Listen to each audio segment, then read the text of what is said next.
Good morning. This is Mary Page in Chicago. So here we are for this week's Rights in Russia interview on the situation for human rights defenders in Russia. And today our guest is Professor Bill Bowring, who teaches human rights and international law at Birkbeck College at the University of London. As a practicing lawyer, Professor Bowring has, since 1992, represented many applicants in cases before the European Court of Human Rights. He has been an advisor and expert consultant to the UN, the Council of Europe, the OSCE, and the UK government. Significantly, he is the founder in 2003 of the European Human Rights Advocacy Center, which partners with local attorneys and NGOs in Russia, Ukraine, Georgia, Azerbaijan, and Armenia in bringing cases to the European Court of Human Rights. He has written widely on international law, human rights, minority rights, Russian law, and philosophy. Many thanks for joining us, Bill, and taking time to share your perspectives. So I've got some questions to help us frame our half-hour conversation. So if you're ready, let's get started with the first one. The Western press portrays a very bleak picture of human rights in Russia. Is it really so bleak on the ground? Well, I think the Western press has a very one-sided or just two-sided idea of what's going on in Russia. And it's much bigger and much more complicated than most people appreciate. Also, one's given to understand that Russia is not a European country, which I absolutely disagree with. I mean, it's been, ever since Moscow started expanding in the 15th, 16th centuries, it's been absolutely in the thick of what's been happening in Europe and still is. It's primarily a European country. And not only is it huge, but full of very many very good people. It suffers from a nasty government at the present time. But I think an indication of this is that when Navalny was imprisoned, and we're going to come back to him in a bit, there were demonstrations in 151 cities in Russia, and big demonstrations in the major cities. So this is another trying to, of course, close down his organization, but they are all over Russia. And I would say there's a lot of very brave people in Russia, and the regime, I think, has lost connection with the younger generation in many ways, who no longer watch television, get their information from other sources. So I think it's bleak in the sense that we have the foreign agents law from 2012, when Putin came back as president, and it's been getting worse ever since. So the people I interview every week for Rights in Russia, in many parts of Russia, are working with and working through the foreign agents law, and it's certainly a repressive situation. I would say very similar to Turkey, for example, or Hungary or Poland. I mean, all of them regimes that admire Mr. Putin. And had Donald Trump continued in America, he admired Putin greatly, and so on. So I think it's over bleak, and I don't think people get a picture of how. Just one thing, we'll come back to Navalny, so I will save another point. Okay. Till then. So you mentioned the foreign agent law. I mean, what are the main problems facing human rights activists in Russia these days? Well, I mean, with the foreign agents law, anything you publish, anything you say has got to say in fluorescent letters that you are a foreign agent and on the register of foreign agents. And there's extremely onerous requirements of reporting, auditing, being visited by all kinds of authorities, for health and safety, tax, you name it. And of course, the phrase foreign agent in Russia carries a connotation of spy.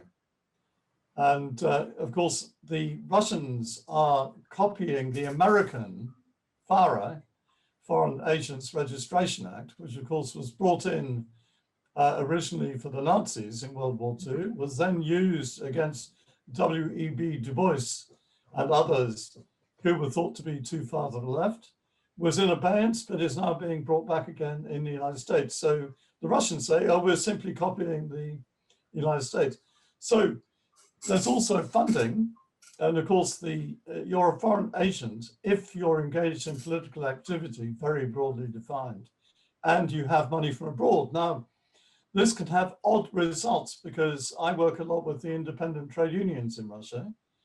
And there have recently been examples where there are independent trade unions in factories where most of the workers are Gastarbeiter from former Soviet Central Asia.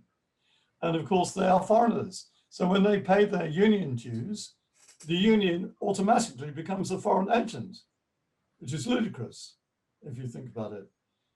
So funding, and the present tax laws in Russia and the general climate make it very difficult for philanthropy to take place, because NGOs in the United States and in Britain are very much dependent on, well, you were one of them, so you know all about it.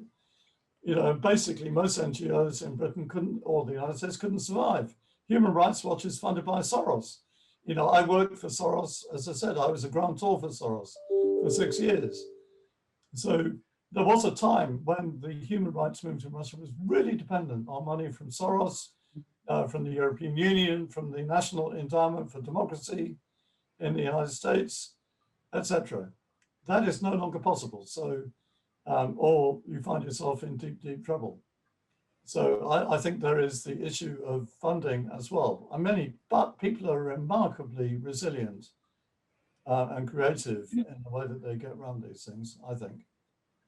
Well, that's terrific. So why do you think the human rights situation deteriorated so much over the last 10 years? And then especially in the last 2 years? I mean, what's causing this? Well, I would say it was not brilliant under the Soviet Union. And that was up until 1991. And then we had 10 years of Yeltsin, which was absolutely chaotic. That was when the robber capitalists came to prominence. That's where they robbed the people to get their vast fortunes that they have today. And there was massive corruption around Yeltsin, but there was free speech, and there was, well, kind of free speech, and there was also the opportunity for people to get foreign funding. And so I was working for the Department for International Development from 1998 to 2003, and we were spending £20 million a year in Russia. The Americans were spending much more. So actually, so one could say, I mean, most people look back at that period with horror. And one of the reasons that Putin is still has some popularity is that he is seen to have brought order and stability, and people have actually got better off until recently. So, and the human rights situation, therefore, I would say Putin, of course, came to power in 2000. From 2000 to 2003, apart from the Chechen War, which, I'm still taking cases, that was a period of law reform when he cited famous reformers. 2003, it went into abrupt reverse when Mr. Khodorkovsky was arrested, spent 10, 11 years in prison. His oil empire was broken up and stolen from him. And we've seen increasing reaction. There was a brief period when Medvedev was president until 2012, 4 years. And there was significant reforms during that period. For example, the independent prison monitoring was established under Medvedev, and it still exists, but very much neutered. But that was a great achievement, one of many great achievements of the Medvedev period. So I think one has to take into account that 2008 to 2012, significant improvements. 2012, Putin returns, foreign agents law, and what they call orange paranoia, which is that Putin is sitting in his bunker with no windows and a big screen in front of him, petrified that there will be a color revolution in Russia. So he looks at the orange revolution in Ukraine, the rose revolution in Georgia, the tulip revolution in Kyrgyzstan, all of them, in his opinion, funded directly from Washington, DC. And he sees that as being, the huge threat.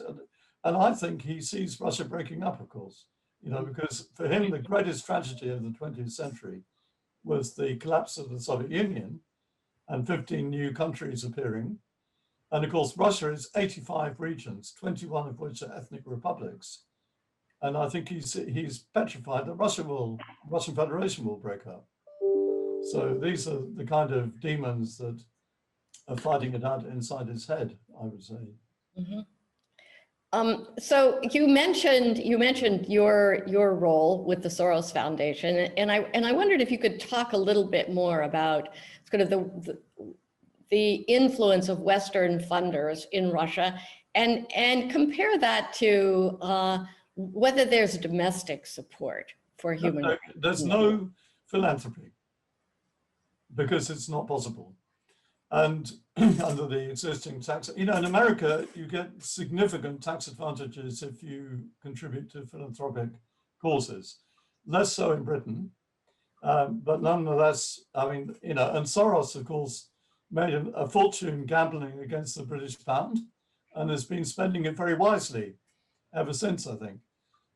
Certainly during the period from, well, I was working with Memorial during the night. I first went to Russia in '83, so I saw the last 3 years of the Soviet Union, and then working with human rights people in the '90s, organizing some human rights conferences, and then I started working for DFID, as I say, in '98, and for Soros something after that. But I'd been doing projects with Soros since right at the beginning of '90s, all over Russia.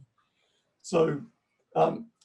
What you had was dangerous, actually, which was a significant number of people, particularly in Moscow, living in a human rights bubble with decent salaries and, a lot of support from the West in various ways. Not enough contact with the ordinary population. And I think the regime has been able to play on that, as a matter of fact. And, that became a way of life for a lot of people. And the good thing in Soros was, so I was on the sub-board, is that we were focusing in particular on Russia and other countries, but in particular on Russia. And our main focus was on women's rights, on LGBTI, on prisoners' rights. And so what we were doing was cultivating NGOs all over Russia and giving them significant funding if they come up with good reasons why. So we were dishing out large amounts of money. Mm-hmm. I was working with people like Tom Carruthers and various people who are still around. Yes. And with DFID, we were funding big projects, millions, on law, on court reform of the judicial system, on prison reform, 2 huge projects on prison reform, very good ones. And we were just starting a very good project on HIV and AIDS when actually Britain stopped funding in 2003. Why? Because of the illegal invasion of Iraq. And British funding in Russia stopped abruptly at that time. Right. And Soros is now, of course, can't. So I was also working with the Higher Education Support Project in Russia. And for 3 years, I was working with the Mary State University in Yoshkar-Ola, the capital of Mary El, which nobody's heard of in the West. Really interesting project on curriculum reform, getting $1,000 worth of books to them every year. So that 3. But now Soros can do nothing in Russia. He's now an undesirable person. Mm-hmm. So he's had to stop. So beyond monetary support, is there kind of psychological and social support for the concept of human rights, among the Russian populace? Yeah, so there's another big misconception, you see, if I can have 2 minutes, which Sure. is somehow when they ratified the European Convention on Human Rights in 1998, having joined the Council of Europe in 1996, that this was somehow a transplant of Western values into Russia. And I say no. They've been absolutely, as I say, a European country. in 1861, after they lost the Crimean War to Britain and France and Sardinia and the Ottoman Empire, okay, Kingdom of Sardinia also invaded Russia in the Crimean War. Alexander II abolished serfdom in Russia in 1861, several years before slavery was abolished in the United States. You know, so I would say a parallel. In 1864, his great legal reforms introduced jury trial all over Russia on the English model, introduced justices of the peace as the lower level of judiciary on the English model. This goes back to massive English and Scottish influence on the development of law in Russia in the 18th century. So those really huge reforms, different role for the prosecutors, independent judges, etc. Of course, most of that, and the independent bar advocates, and that came to an end in 1917 with the revolution, but the bar continued, as a matter of fact. And the Western, I mean, the English, Scottish in particular, influence on Russian law continued. And so when the Soviet Union collapsed in 1991, I would say it was a restoration. And so jury trials started again in Russia, all over Russia. I mean, now they're widening jury trial, by the way. And most people don't know this. And the acquittal rate in jury trials is 20% or so. In the ordinary courts, it's like America. You know, nobody gets acquitted in criminal courts in America because there's plea bargaining. Very few cases go to trial in America. So the acquittal rate in America and Russia is pretty similar in criminal cases. I mean, Britain also, you know, as you know, in Britain, over 90% of criminal cases are heard by unqualified magistrates. And the acquittal rate is very low. I mean, it's higher with jury trials, but that's a minority. That's 1 or 2% of criminal cases, like in America, where a criminal case goes for trial. So I would say that the reforms in the 90s and since then have been a restoration of what they already had in Russia. And so many of, in fact, in 1853, they adopted a German, French, Prussian civil code of law that was reintroduced, in fact, by the Bolsheviks in the early 20s when they had the new economic policy. And they had capitalism in Russia until 1928, when Stalin brought that to an abrupt halt and murdered millions of people, as we know. So, you know, I would say, when people say, oh, Russia is an Asiatic despotism and has nothing to do with Europe. And then people say there is no tradition of human rights or law reform in Russia. I say, And so what's been happening since then, I think, is like, well, in England now, we have an authoritarian government that wants to take us out of the European human rights system, has taken us out of the European Union. They want to bring back capital punishment in Britain. You know, I would say, and we're part of a pattern in several countries of populist authoritarianism. Had Trump continued in America, I'm sure we would have seen similar things, you know. So again, I don't think Russia, people see Russia as being the kind of demonic other of the West or something like that. So no, They're not. It's much more complicated.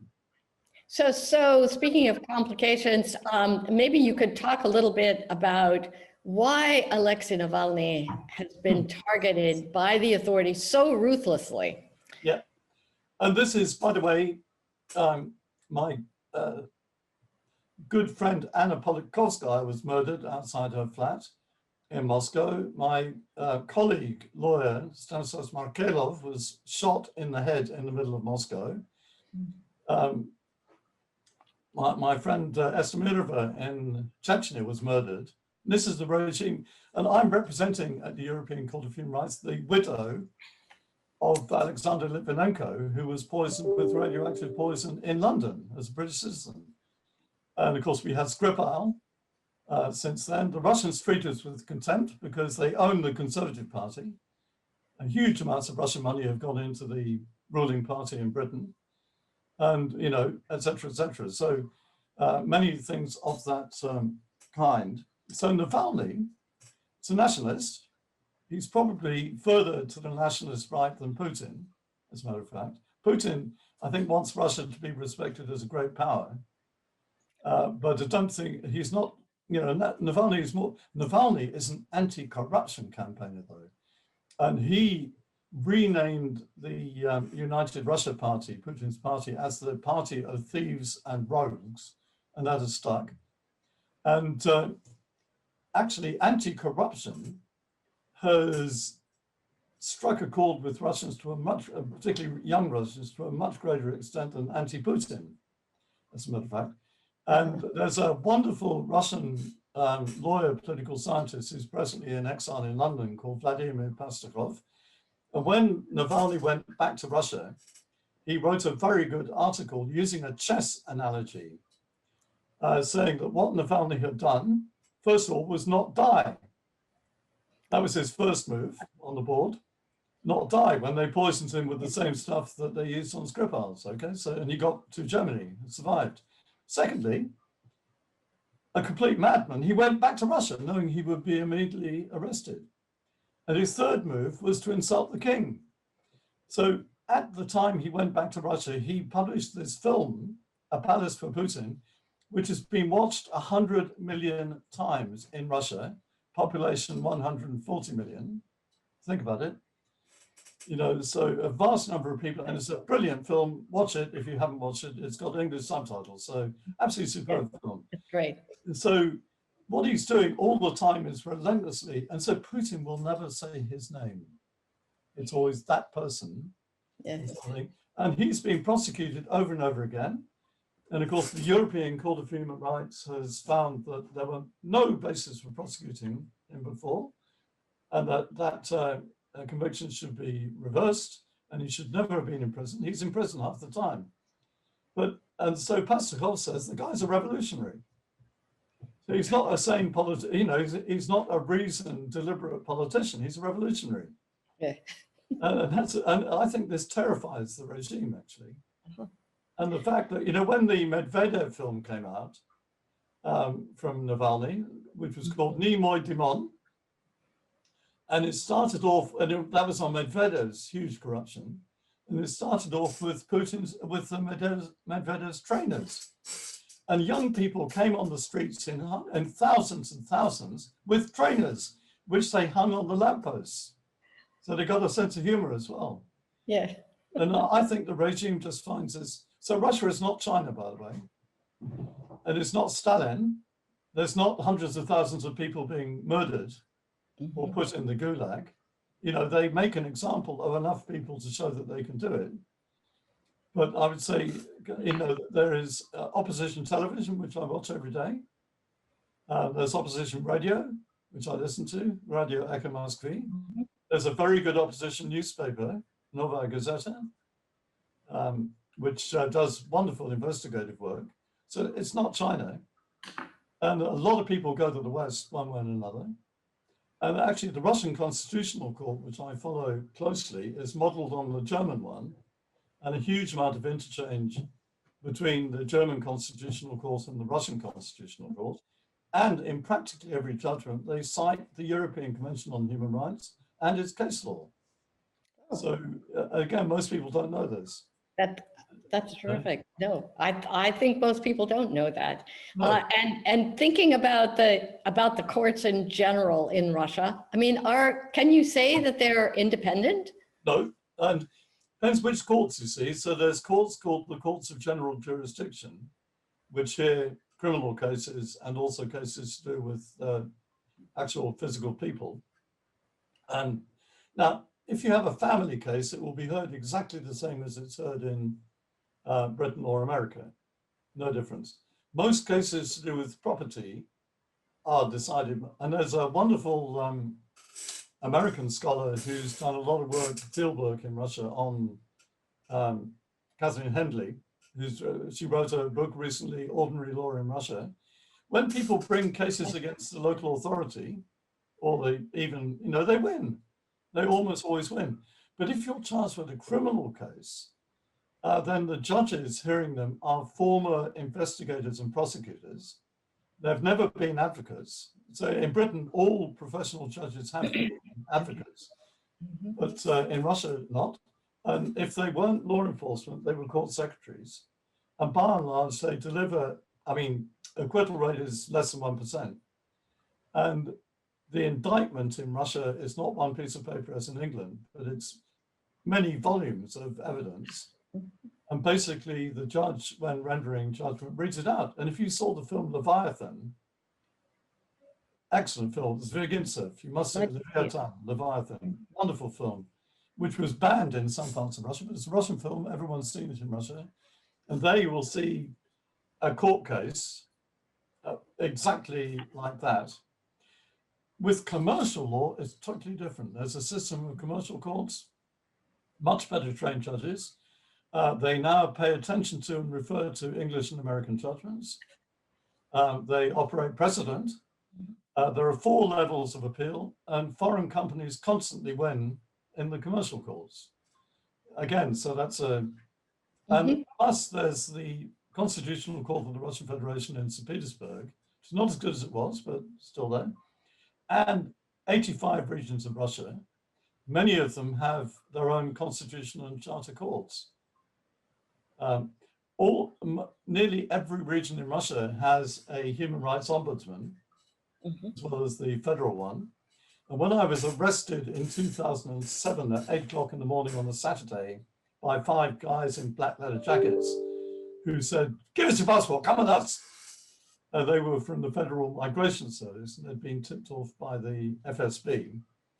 Luckily, the previous day I'd been with the local ombudsman. This was in Astrakhan, and his staff, and I had his card. And so I said to these guys, "Stop, under Russian law, I have the right to make a phone call." And I called General Sartsikov, as he was, a retired general of tax police, on his mobile at 8 o'clock in the morning on Saturday, answered immediately. He said, "Don't worry, my guys will be round there," which they were a few minutes later. And there was a bit of a standoff, and I got back into Russia again, also well and so on. And just to complete it very quickly, the best newspaper in Russia is probably Kommersant, a daily paper. And it, again, not as good as it was, but it has good journalists. And they phoned me when I got back to England saying, "We've just been given a story by the FSB and it's about you. Can we have your side of it, please?" And the following day, my side of it, with my color photograph, was in Kommersant. Well, So, things are always, quite often surprising. right. And people say, when you go to Russia, aren't you worried about being, I've been arrested twice in Russia and thrown out, but aren't you worried about being murdered? Say, no, if they want to murder me, they'll do it here. They'll send 2 guys from the military intelligence to put Novichok on my doorknob. If they really want to get rid of me. Well, let us hope that they don't have that in mind. No. Right? We will. Have a couple more questions. Yeah. One just deals with the European Court of Human Rights and its role in Russia today. I mean, is it as strong as it used to be, right? Well, no, I mean, the European Court has got problems of its own in relation to Britain, where it's not enforcing judgments, in Turkey, where it's not enforcing judgments, and in Russia. So those are the 3 countries where the court has got real problems. But in Russia, unlike in Britain, so we ratified it in 1953. It didn't become part of our law until the year 2000. And we couldn't refer to it in the British courts. We could go there, but we couldn't refer to it. In Russia, when they ratified it in 1998, it immediately became part of Russian law. And Article 15.4 of the Russian Constitution of 1993 says, and it's still there, that all international law and international treaties take precedence over Russian law. So the Russian judges will say there is one court higher than the Supreme Court of the Russian Federation. That is the European Court of Human Rights in Strasbourg with a Russian judge. They're now trying to elect the next one. And after Crimea, there have been so many judgments against Russia, and they pay in every case, and the law has changed, and they do take it seriously. And everyone in Russia, most people in Britain are told that the European Court of Human Rights is part of the European Union, which we hate, and we've left it. It's not true. Council of Europe is a totally separate organization. And so Russia is one of 47 member states of the Council of Europe, about number 16 in terms of cases per head of population. 16. Oh. Yeah, so paying, along with Britain and Germany, the highest subscription. Now, after the illegal annexation of Crimea in 2014, totally illegal, by the way, and I've got a good chapter on that, if anyone's interested. So, I mean, you can't just seize part of another country. Anyway, there were sanctions, pathetic sanctions mostly. Actually, they've got away with it, except that the Council of Europe Parliamentary Assembly, which is parliamentarians from all 47 countries, suspended the voting rights of the Russian delegation at the Parliamentary Assembly. And they elect the judges, for example. So quite important. So Russia walked out and stopped paying their subscription. And everyone except me was saying, oh, that's the end, you know, they will all either leave or be expelled. 2019, a very dirty deal was done, and nobody knows the detail of it. Russia paid up all the back money and was back in. You know, so there is Russia back in the Parliamentary Assembly, back in the Council of Europe, despite, you know, and Eastern Ukraine, you know, MH17, the trial is going on now, etc. So in any case, they're back in the Council of Europe, which is where Germany has always wanted them, of course. And every Russian citizen knows that the top court is the Council of Europe, is the European Court of Human Rights. And every Russian lawyer says to their client, awfully sorry you lost your case, but we're now going to Strasbourg. You know, and more than 90% of cases get thrown out. And a fast case takes 6 years and a slow case takes 12 years. You know, so it has many problems. But you know, it's respected. So that, as I said, the Constitutional Court cites it in practically every judgment. It applies in every court in Russia. And gradually, you know, judges are getting educated. And as I say, the bar is still completely independent as it started in 1864. And there are some wonderful barristers, advocates, attorneys, you would say, in Russia. Even in the Soviet period, it was an independent profession. And they didn't have to be members of the Communist Party, and they were paid by fees from their clients, even in the Soviet period. So, you know, it's anyway, so a long answer. You know, so it is still there. It's still highly respected. It's still the top court in Russia, despite the constitutional amendments last year. It's still supreme. Now, the Constitutional Court has been given the right, took the right, and now has been given it, to rule that it is impossible for Russia to comply with the judgment of the European Court of Human Rights on the grounds that it conflicts with the Constitution. And in 2014, when that came in, everyone was saying, apart from me, this is the end. You know, they will now reject all no. So since 2015, there have been two cases. One was on prisoners voting, and Russia followed the example of Britain, which had a law that no prisoner can vote, whatever they're in prison for. And the European Court of Human Rights said that's a violation. And Britain refused to respect that judgment. Russia followed our example. Then it went to the Constitutional Court, which proposed a pragmatic solution to the problem, which is to simply reclassify a category of prisoners as not being prisoners. Because under the Constitution, it's prisoners who can't vote. So if you call them something else, then they can vote. And the Council of Europe is perfectly happy with that. And the other case is UKOS, where the former shareholders of UKOS that was smashed up sued Russia. Russia won on most points, lost on enough for the court to order 1.5 billion euros in damages. Has Russia paid it? No, if I was Russia, I wouldn't pay it either. So I have a sympathy with Russia there. Why should they pay 1.5 billion euros to the former shareholders of UKOS?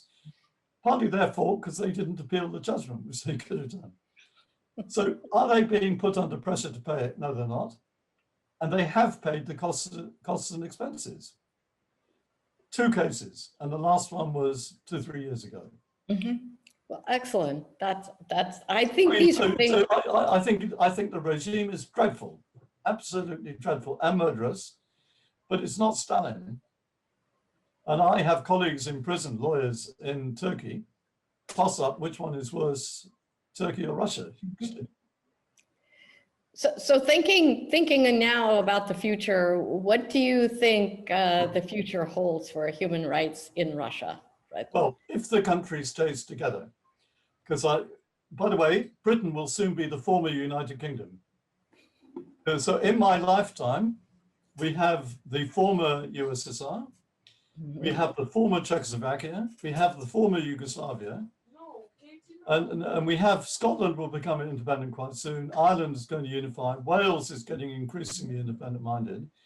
Then England will be called the former UK, and I won't tell you what that spells because it's quite rude. But that is how my country will be known. Russia, I think, is also in grave. Russia is a former empire like Britain, and I think is in grave danger of breaking up. So if there is Russia, I'm an optimist. One reason I'm an optimist is that every year for the past 18 years, I've been a judge in Russia for the Philip C. Jessup International Law Moot Court competition, which is between 30 and 50 universities in Russia, one of 90 countries. The finals in Washington, D.C. A few years ago, the Russian team won it, beating the Americans, Canadians, Australians, British, etc. They're very good, the best Russians. So if this is 50 universities, each one puts up a team of 5 young people who have to have excellent English, excellent knowledge of international law and human rights law. They have to write 2 8,000-word pleadings, memorials. They have to appear in front of bloody-minded judges like me for 90 minutes, and we test them. We challenge them on everything. And as I say, I had a team in hijabs, young women from Chechnya. I had a black team because Russia still gives scholarships to a lot of African countries to come and study in Russia. And they were black students from Africa, studying law in Russia. So surprised, I was just wondering where the black population was in Russia, but anyway, that was in the city of Lipetsk. And so imagine it, over 18 years, hundreds and hundreds and hundreds of young people who have excellent English, excellent knowledge of the law. Many of them are now teachers, law reformers, all over Russia. And I think, okay, lawyers don't change the world, but I think that's a large group of young people. Well, now that some of them are older, 15 years, who are, and actually of the team that won in Washington, D.C., 2 of them married each other and are both doing really important law reform work in Russia. And one of them, in the UCOS case I mentioned, he submitted an amicus curiae brief to the Russian Constitutional Court, and you can watch on film, and he's in his late 20s. There he is addressing the Russian Constitutional Court on why and 2 of the judges dissented on the basis of his bidding. So again, well, this is a very hopeful note to conclude on. if we have just 3 minutes, I completed with just something. Okay. Yes. 2016. Okay. So just before the parliamentary elections, MTV, which used to be independent television, that's what it stands for, but it's now the voice of the FSB, were running a series of smear programs on the opposition. And I was in Moscow actually meeting some colleagues to talk about prosecution of Russian war criminals arising out of the Chechen War. We've been plugging away at this. And we were having coffee in a coffee bar, and we were secretly filmed with a low-level camera. And then my friend said, "Oh, Bill, there's going to be an hour-long program about you broadcast all over Russia."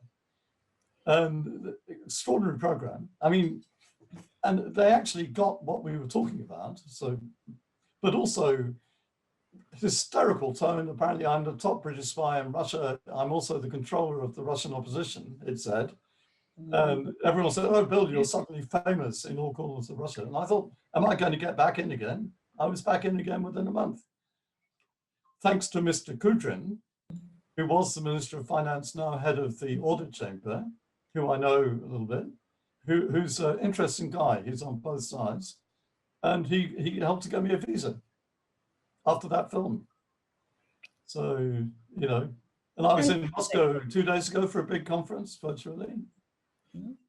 So, I mean, I love it. And by the way, I got the bug, and people get the bug. And, you know, I haven't been back for a year now, which really, last time was February of last year. I normally go several times a year. So there you go.